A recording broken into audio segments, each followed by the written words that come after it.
로마서 2장 12절에서 16절. 차별 없는 하나님의 심판이 임하는 방식.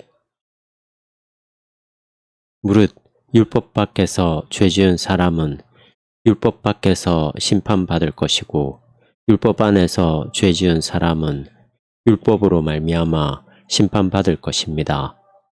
결국 하나님 앞에서 의로운 사람은 율법을 듣는 사람이 아닙니다. 의롭다고 선고받을 사람은 율법을 행하는 사람입니다. 이를테면 이런 식입니다.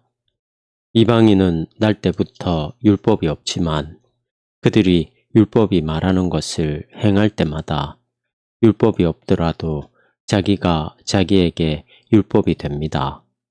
그들은 율법의 행위가 자신의 마음에 적혀 있음을 보여줍니다. 그들의 양심이 또한 증거가 되어 이런 저런 식으로 생각하면서 때로는 고발하고 때로는 변호할 것입니다. 하나님이 왕이신 예수를 통하여 사람의 모든 비밀을 내가 선포하는 복음에 따라 심판하시는 그 날의 말입니다.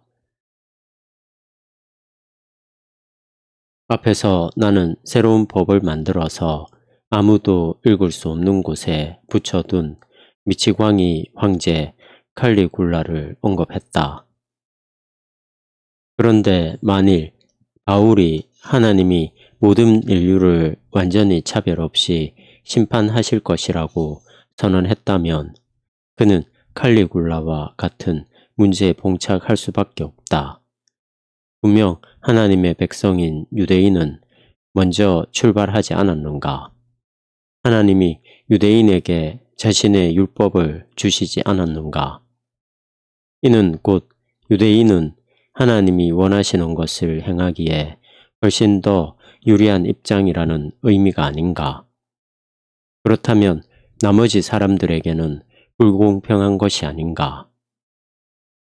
로마서에서는 이 문제가 매번 조금씩 각도를 달리하여 반복적으로 등장할 것이다. 예를 들어 당장 다음 본문에서 바울은 방향을 바꾸어 특별히 유대인의 초점을 맞출 것이다.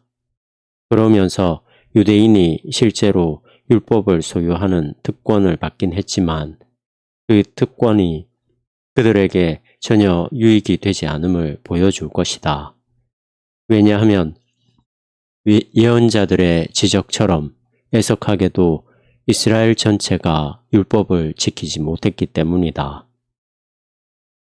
그러나 이 논의의 초기 단계에서 특별히 제대로 알아야 할 것이 하나 있다. 바울이 말하는 율법은 유대 율법인 토라, 곧 시내산에서 모세가 받은 율법을 의미한다. 이 율법은 출애굽기에서 구속받은 백성을 위한 삶의 방식으로 주신 것이다. 이를 이스라엘 전용이라 말해도 무방할 것이다. 이 본문의 요점은 이방인, 곧 비유대 민족들은 율법을 소유하지 않았다는 말이다. 사람들은 바울이 언급하는 율법에 대해 종종 막연히 말한다. 그 율법에는 분명 유대 율법이 포함됨에도 불구하고 실제로 훨씬 더 큰 무엇, 곧 모든 나라에게 해당하는 일반 도덕법을 의미하는 것처럼 말이다. 그러나 바울은 율법이란 단어를 그런 식으로 사용하지 않았다. 이 편지와 갈라디아서에서 아주 분명하게 나타나듯이 바울은 하나님이 아브라함에게 약속을 주시고 세월이 지난 후 모세를 통해 이스라엘에게 율법을 주신 특정한 역사적 흐름을 염두에 두고 있다. 또한 이 본문에는 많은 사람들이 이해하기 어려워하는 둘째 문제가 두드러지게 나타나 있다. 주일 학교나 교회에서 바울을 배운 사람들은 종종 바울 가르침의 한 가지 핵심은 너무 잘 이해하지만 그와 더불어 나타나는 다른 부분은 받아들이지 못한다. 나는 특별히 믿음에 의한 칭의에 대한 바울의 가르침을 염두에 두고 있다. 3장에서 보겠지만 믿음에 의한 칭의는 예수님을 부활하신 세상의 주로 믿는 사람들이 그 믿음을 기초로 하나님의 백성에 속한다는 선고를 이미 받았다는 의미다. 그들은 이미 죄 용서를 받은 사람들로 확정되어 있다. 그들은 하나님이 자신의 오랜 약속을 성취하면서 창조하시는 새로운 언약 공동체를 형성한다. 행위가 아닌 믿음으로 그것은 놀랍고 자유롭게 하며 영광스러운 진리다. 그러나 사람들은 종종 믿음에 의한 칭의가 현재에 대한 진리임을 바울이 아주 명쾌하게 밝혔음에도 불구하고 현재에 대한 진리임을 망각한다. 즉, 미래의 심판에 앞서 누가 진짜로 하나님의 백성인지를 현재 어떻게 말할 수 있는지, 따라서 우리 역시 하나님의 백성에 속하여 자신의 죄가 진짜로 용서받았음을 어떻게 알 수 있는지에 대한 진리임을 망각한다. 그러나 바울은 이 본문이 다루는 미래의 심판날을 바라볼 때마다 동일한 관점을 보여준다. 미래의 심판은 한 사람이 영위해온 모든 삶을 기초로 이루어질 것이다. 바울은 이것을 이미 앞선 본문에서 말한 바 있고 14장 10절에서도 반복한다. 어떤 사람들은 이 내용을 두고 고민하면서 바울이 이를 이론적 가능성으로 설정하고 있을 거라고 주장했다. 그러고 나서는 그것이 실제로는 불가능하다는 사실을 보여주려는 의도로 말이다. 그들은 바울이 실제로는 다음과 같이 말한다고 생각한다. 이론적으로 하나님은 사람들을 그들의 행위에 따라 심판하실 수 있기를 바라시지만 사실상 아무도 그 시험을 통과할 수 없으므로 다른 구조를 도입하셨다. 그러나 이는 이 본문이나 14장 10에서 12절, 고린도 후서 5장 10절, 에베소서 6장 8절, 디모데 후서 4장 1절과 같은 다른 본문들에서 바울이 말하는 내용과 일치하지 않는다. 행위에 따른 심판과 믿음에 의한 칭의 사이의 대조는 애초에 하나님이 원하셨다고 볼 수 있는 구조와 이에 대한 대안으로 택하신 구조 사이의 대조와는 다르다. 그것은 행위에 따라 실제로 있을 미래의 심판과 그 판결에 대한 현재의 기대 사이의 대조다. 여기서 말하는 기대란 단순히 믿음에 근거한 기대다. 바울이 아직은 미래의 심판에 집중하지만 앞으로 우리가 자주 마주칠 전문 용어를 하나 소개한다. 여기서는 이 용어를 주의 깊게 살펴보는 것이 좋겠다. 바울은 13절에서 율법을 행하는 자는 의롭다고 선고받을 것이라고 한다. 나는 한 개의 헬라어 단어를 6개의 영어 단어로 번역했다. 내가 매사에 길게 느리기를 좋아해서가 아니라 내가 당연시하며 사용했던 영어 단어가 그 역사가 길다 보니 쉽사리 오해를 불러일으키기 때문이다. 그 단어는 바로 징이다. 본문에 분명히 나타난 것처럼 그 단어는 법정이나 재판 소송 상황에서 사용된다. 16절에서 바울은 하나님이 모든 인간을 심판하시되 특히 왕이신 예수님을 통해 그들 마음 속에 있는 비밀을 심판하실 것이라고 말한다. 기독교 이전의 유대교에서는 시편 2편과 이사야 11장 같은 본문을 근거로 메시아를 오실 심판자로 보는 사상을 일반적으로 받아들였다. 법정에서 징이란 판사가 재판 마지막에 내리는 선고다. 그는 소송 중에 있는 어느 한쪽이 의롭다고 선언한다.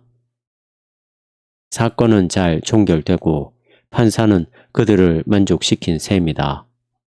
그들은 법정이 내린 결정에 따라서 새로운 지위를 갖게 된다. 결혼식에서 주례자가 두 사람이 이제 부부가 된 것을 선언합니다 라고 말할 때 그 선언을 통해 실제로 새로운 지위, 곧 새로운 실제가 생겨나는 것과 마찬가지로 판사가 피고가 무죄임을 선언합니다 혹은 원고가 정당함을 선언합니다 라고 말할 때 그 선언을 통해 새로운 상태, 곧 정당성이 입증된 사람은 새로운 지위를 누리는 상태가 된다. 그 사람은 의롭다. 이것이 바로 징의다. 이제 징의를 분명히 이해했으니 이 본문의 의미를 알 수 있다. 바울이 당장은 미래의 심판날에만, 곧 하나님이 차별 없이 심판하실 것이라는 사실에만 시선을 집중한다는 점을 기억하라. 바울은 다음 질문에 봉착한다. 율법을 소유한 유대인들은 확실히 유리한 점이 있는가? 바울은 아니라고 대답한다. 하나님은 모든 사람을 그들이 가지지 않은 조건이 아니라 가진 조건에 따라 심판하실 것이다. 율법 밖에 있는 사람, 달리 말하면 이방인은 율법 밖에서 심판을 받고 율법 안에 있는 사람은 그들이 소유한 율법으로 심판받을 것이다.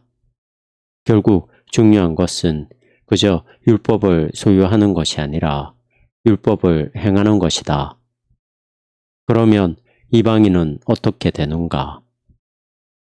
바울은 14, 15절에서 이에 대한 답을 내놓는데 세심한 독자들은 바울의 이 말을 오랫동안 곤혹스럽게 생각해 왔다.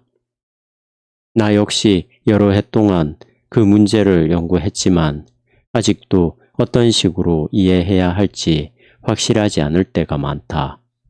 어떤 사람들은 바울이 자기 양심을 따름으로써 유대교 율법이 말하는 것들 가운데 일부를 실제로 지키는 일부 이방인을 의미한다고 생각한다. 이슴직한 일이다. 비록 바울이 그런 사람들이 완전한 율법 준수를 통해 나타날 죄 없고 거룩한 삶을 실제로 살 수 있으리라고는 전혀 생각하지 않을 테지만 말이다. 생각하지 않았을 테지만 말이다.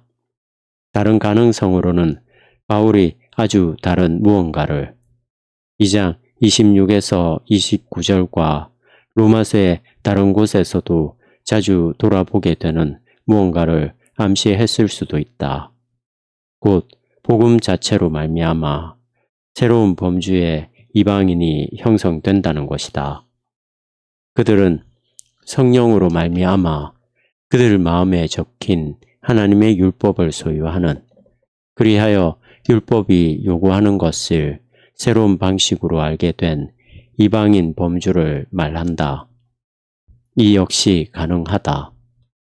그리스도인이 상충하는 생각, 한편으로는 그들을 고발하고 다른 한편으로는 그들을 변호하는 그리스도인이 상충하는 생각을 품고 심판날을 맞이할 것이라는 생각은 로마서 8장 31에서 39절과 비교할 때 바울이 말하기에는 상식 밖의 일이겠지만 말이다. 어느 쪽이든 14에서 15절은 난제다. 그럼에도 불구하고 본문의 요점에는 의심의 여지가 없고 이는 우리에게 커다란 위안이 된다. 세계는 맹목적 우연에 달려있지 않다. 또는 누군가를 편애하면서 법정 심리 후에 모든 사람에게 불만을 남기는 변덕스러운 하나님의 손에 달려있지도 않다. 오늘날까지 세계 도처에서 사람들이 갈망하고 탄원하고 목말라 하는 참된 정의가 시행될 것이며 또한 그것이 시행되는 것을 보고 알 수 있을 것이다. 하나님은 메시아 예수를 통해 사람의 모든 비밀을 심판하실 것이다. 이것은 여전히 참된 정의를 발견하기 어려운 세계를 위한 좋은 소식이다. 이것은 여전히 참된 정의를 발견하기 어려운 세계를 위한 좋은 소식이다.